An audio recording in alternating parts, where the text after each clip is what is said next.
자, 이제 2020년 다른 해하고는 각별한 의미로 다가옵니다. 2020년 밀레니엄 개막으로부터 20년이 흘렀습니다. 이제 2020년대가 막을 열었습니다. 선거의 시간입니다. 2020년 4.15 총선, 21대 총선은 13대 총선 이후 32년 동안 지속되어온 이른바 87 체제 한 축의 큰 변화를 상징하는 선거입니다. 이제 주권자의 뜻에 연동하는 연동형 비례제 선거 제도에 문이 열렸습니다. 불완전하지만 일단 연동형 시대가 된 것입니다. 비례성, 대표성을 중심으로 한국의 정치 체제가 진화해 나갈 것이라고 생각합니다. 개혁의 시간입니다. 공수처 설치 과정에서, 선거제 관철 과정에서, 그리고 검경 수사권 조정 과정에서 누가 개혁 세력이고 누가 개혁 저해 세력이고 누가 유사 개혁 세력인지 햇볕 아래 드러났습니다. 민주평화당은 가장 합리적이고 온건하며 개혁적인 세력임이 분명하다는 것을 것으로 인정해 주고 계십니다. 개혁 세력으로서 민주평화당의 존재가 없었다면 2020년 벽두 밀리턱에 집권 3년차 아무런 제도 개혁 없이 개혁 최고 정권 상태에서 새해를 맞이했을 것입니다. 민주평화당이 앞장서서 돌파구를 열었습니다. 개혁의 시대에 돌파구를 열었습니다. 21대 총선은 개혁 진지 구축의 계기가 될 것입니다. 이제 선거 개혁이 모든 정치 개혁의 기본이고 또 권력기구 개혁의 핵심이 검찰 개혁이랍니다. 또 하나 남은 과제, 검경 수사권 조정. 연말에 마무리되지 못하고 패스트트랙 3대 안건 중에 하나입니다만 3대 개혁법 중에 검경 수사권 조정이 2020년 벽두로 넘겨졌습니다. 내일 또는 6일을 여당이 시한으로 검토하는 것으로 알려져 있습니다만 새해 벽두 깔끔한 마무리로 검경 수사권 조정까지 패스트트랙 입법을 마무리 짓고 다시 개혁의 신발끈을 매야 할 것입니다. 안철수 전 대표의 정치 재개 발표가 오늘 아침 를 통해 알려졌습니다. 한 가지만 얘기하고자 합니다. 무엇을 위한 정치인지, 누구를 위한 정치인지 분명히 해주시기 바랍니다. 이 시대의 과제는 양극화 불평등입니다. 사회경제적 약자들의 정치적 대표자를 국회에 보내기 위해서 민주평화당은 창당 이후 몸을 던져 선거제 개혁의 단초를 열었습니다. 그것이 바로 민주평화당의 정체성이고 사회경제적 약자를 위한 정치의 정치를 위한 행동이었습니다. 무엇을 위한 정치인지, 미진한 개혁에 힘을 보태겠다는 그런 정치 재개 선언이기를 바랍니다. 이상입니다. 네, 어제 저희들 단배식을 마쳤고 오늘 사실상 2020년 들어와서 처음 최고위원회입니다. 국민 여러분들 새해 복 많이 받으시고 건강하시기 바랍니다. 민주평화당은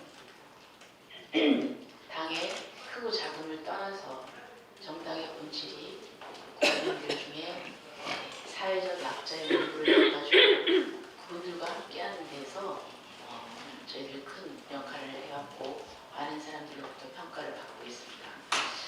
앞으로도 민주평화당은 그러한 견지를 유지를 하면서 우리 사회에 갑질로 고통받는 그런 피해자들과 그리고 또 어려운 우리 국민들을 위해서 애쓰고 그리고 그들과 함께 손잡고 그 문제를 해결해 나가는데 앞장설 것입니다. 정쟁으로 꽉 막힌 국회가 불효까지 저지르고 있습니다. 올 1월부터 기초연금 30만 원 지급 대상을 확대하기로 했지만 국회에서 법을 통과시키지 않아 수혜 대상인 어르신들이 언제 혜택을 받을지 모르는 상태입니다. 163만 명의 어르신들이 국회에서 법이 통과되기만을 기다리고 있습니다. 불효만이 아닙니다. 정쟁국회는 비인간적인 짓도 저지르고 있습니다.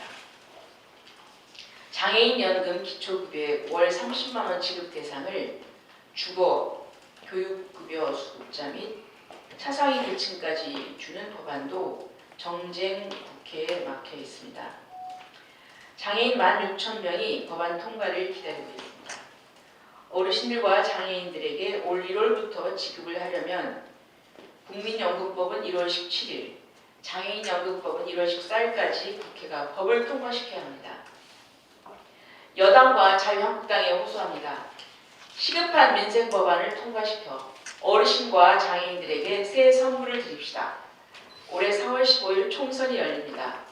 대한민국의 미래를 위해서 중요한 한 해입니다.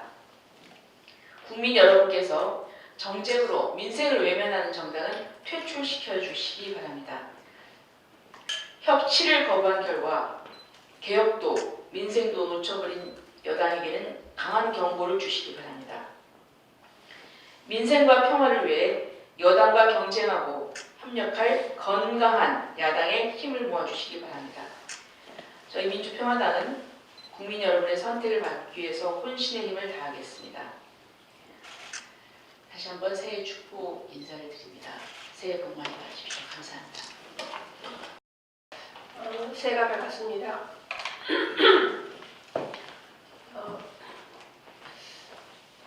이제 선거를 앞두고 힘의 정치가 다시 펼쳐지는 듯해서 우려스럽습니다. 국회 20대 국회는 분명히 5월 31일까지입니다.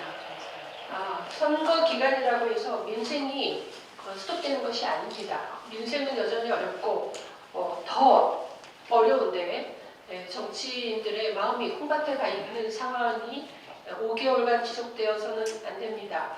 바로 임시국회가 열려서 나머지 개혁 법안과 민생 법안들이 통과되겠지만 그것으로 끝나는 것이 아니고 국회가 끝나는 날까지 민생을 살피고 문제를 해결하는데 모든 것을 집중하고 그것이 선거를 통해서 평가를 받는 그런 새로운 선거 문화가 만들어지기를 기대합니다. 이상입니다. 날씨가 춥고 어려울 때일수록 삶이 불안한 건 서민입니다. 자영업자 최저소득 보장과 인생 2막을 준비하는 대책이 시급하다 이렇게 말씀드리고 싶은데요. 우리나라 취업자 수는 2,634만 명 중에 자영업자 수는 무급가족을 포함시 673만 명으로 전체 취업자 중 25%가 차지하며 그중 40대와 50대가 61%로 자영업을 주축을 이루고 있습니다. 지역별로 보면 대구 23%, 전북 26%, 전남 29%로 타 도시에 비해서 자영업 비율이 높습니다.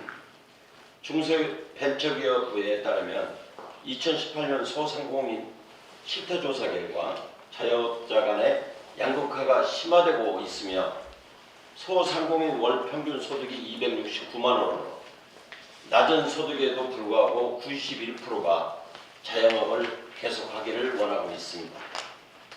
연소득 2,400만 원 미만인 50%이고 연소득 3,600만 원 미만까지 합치면 70%가 근로자 평균 임금인 375만 원보다 훨씬 못 미쳐 생계의 연장을 위해 몸부림을 치고 있습니다.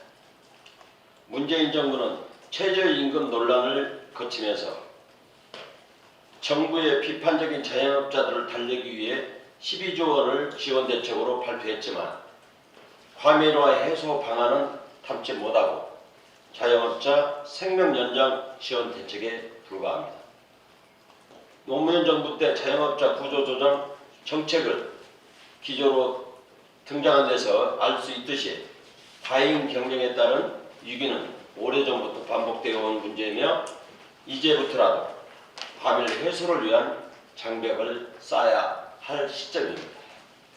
2020년부터 3년 동안에 베이비붐 세대가 은퇴가 집중적으로 이뤄질 경우 이들을 위한 탈출구가 없으며 정부 또한 손 놓고 있는 실정입니다. 소상공인 대책 정부안을 보면 카드 수수료 인하 제로페이, 저금리 대출, 월세세액 공제 등 복잡하게 지원하지만 영세 자영업자들에게는 거리가 멀어 보입니다. 이제라도 업종별로 세부적 실태 조사 후 생계에 못 미치는 영세 자영업자들의 극단 선택을 예방한 차원에서 이자 감면, 세제 혜택, 최저임금에 대한 준하는 소득 보장제를 검토해야 할 시점입니다.